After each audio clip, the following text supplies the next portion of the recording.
সাম্প্রতিক গণ-অভ্যুত্থানে আহত অনেকে উন্নত চিকিৎসা পাচ্ছেন না, এমনটাই দাবি করেছেন তাদের সহযোদ্ধারা। আজ এক সংবাদ সম্মেলনে আহতদের পুনর্বাসনের দাবি জানান তারা।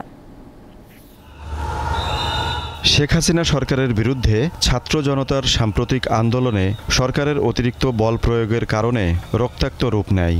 এতে সরকারি হিসাবে 728 জন নিহত ও 20,000-এর বেশি মানুষ আহত হন। অনেকের দাবি এই সংখ্যা আরও বেশি।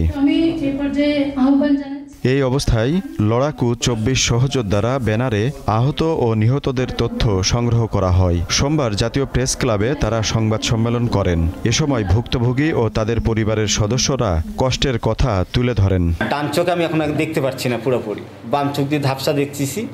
আপনার এখানে যারা বসে আছেন মনে হয় যে কিছু বসে আছেন এরকম মনে হচ্ছে, কিন্তু আমি ক্লিয়ার দেখতে পাচ্ছি না। বর্তমানে অবস্থা তার বেশি একটা ভালো না, ডক্টররা বলতেছে ভালো না। আমার হাজবেন্ড যদি দেশের বাইরে নিয়ে তার ভালো হয় সেই ব্যবস্থা করার জন্য সরকারের কাছে আবেদন, দেশবাসীর কাছে আবেদন। আমি ভুলতে পারি না হাসপাতালের সেই নির্মম চিৎকারগুলো আমার কানে এখনো বাজে, এখনো মা বাবা করে চিৎকার মারে।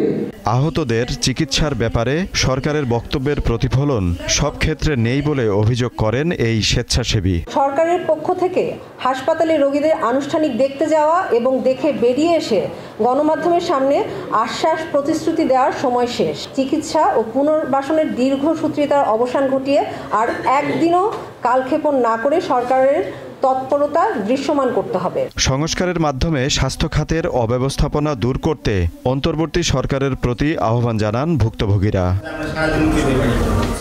আজিজুল ইসলাম, দীপ্ত সংবাদ, ঢাকা।